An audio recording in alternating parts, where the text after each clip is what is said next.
Hello दोस्तों, आज हम लोग जानेंगे टीबी एक दूसरे व्यक्ति तक कैसे पहुंचता है। अगर आप चैनल पे नए हैं तो सब्सक्राइब कर लें, लाइक कमेंट शेयर ज़रूर करें। तो चलिए हम लोग जानते हैं टीबी एक संक्रामक बीमारी है जो व्यक्तियों को दूसरे व्यक्ति से उसके सांस के थ्रू हो सकता है, फ्लूइड एक्सचेंज करने से हो सकता है या साथ रहने में भी बहुत आसानी से हो सकता है। ये एक बैक्टीरियल इन्फेक्शन की बीमारी है जिसमें फेफड़ों में एक खास प्रकार की बैक्टीरिया जिसे माइकोबैक्टीरियम ट्यूबरकुलोसिस कहते हैं उससे ये प्रभावित हो जाता है। चलिए ढंग से जानते हैं कि ये टीबी जिसे ट्यूबरकुलोसिस कहते हैं वो होता कैसे है। देखिए, अगर कोई व्यक्ति ट्यूबरकुलोसिस की बीमारी से पीड़ित है और वो ऐसे हो सकता है कि हवा में मौजूद ये ट्यूबरकुलोसिस की बैक्टीरिया जिसे माइकोबैक्टीरियम ट्यूबरकुलोसिस कहते हैं वो हमेशा से ही हवा में मौजूद होती ही हैं। जिन व्यक्तियों की इम्यून सिस्टम बहुत ज़्यादा कमज़ोर हो जाता है उन व्यक्तियों के अंदर इनहेल होकर ये बैक्टीरिया इम्यून को एस्केप करके एक्टिव हो जाते हैं और उनके फेफड़ों को कमज़ोर करना शुरू कर देते हैं। अब अगर मान लो कोई व्यक्ति को टीबी था और आप उसके पास जाते हो, उसके मुंह से निकलने वाले छोटे छोटे ड्रॉपलेट्स जो कि फेफड़ों से निकलते हैं उसके अंदर तो ये माइक्रोबैक्टीरियम ट्यूबरकुलोसिस का बैक्टीरिया तो मौजूद होगा ही। अगर वो किसी कारण से आपके अंदर चला गया, आपके फेफड़ों के अंदर, तब क्या होगा? देखिए, फेफड़ों में जाते ही इस बैक्टीरिया का सामना आपके इम्यून सिस्टम से होगा। इम्यून सिस्टम के सबसे प्रमुख सेल मैक्रोफेज से।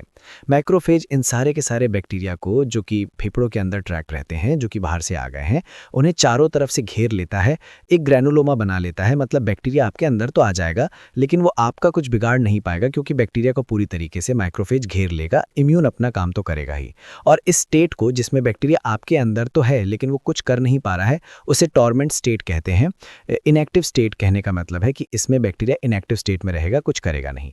अब मान लो किसी भी तरीके से आपके अंदर का इम्यून सिस्टम कमज़ोर हो गया, जैसे आपको एचआईवी हो गया, न्यूट्रिशन की कमी हो गई, कोई भी अलग तरीके की जो मेडिकल कंडीशन है उसके कारण से अगर आपका इम्यून कमज़ोर हो गया तो सबसे पहले इम्यून सिस्टम कमज़ोर होने की वजह से ये जो मैक्रोफेजन के चारों ओर ग्रैनुलोमा बनाया था इसे बैक्टीरिया तोड़ देगा।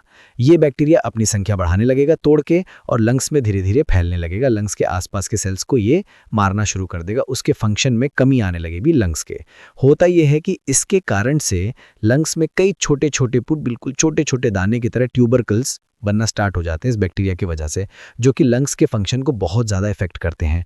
व्यक्ति को सांस लेने में दिक्कत होने लगती है, कफिंग में ब्लड आना शुरू हो जाता है और भी बहुत सारे कॉम्प्लिकेशंस देखने को मिलते हैं। इसमें इलाज नहीं हुआ तो व्यक्ति की सीवियर कंडीशन में मौत भी हो जाती है।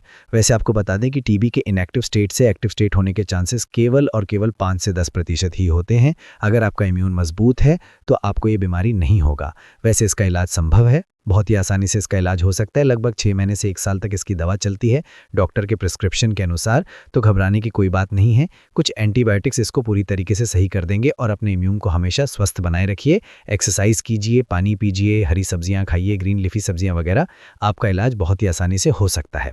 खैर, ऐसा भी देखा गया है कि लंग्स से ये इन्फेक्शन बाकी के और ऑर्गन में भी स्प्रेड होना शुरू हो जाता है जब कंडीशन बहुत ज़्यादा सीवियर हो जाती है और इलाज नहीं होता है। तो मैं आशा करता हूँ कि वीडियो आपको बहुत पसंद आया होगा, तो अपना कमेंट ज़रूर करें, दोस्तों के पास शेयर ज़रूर करें।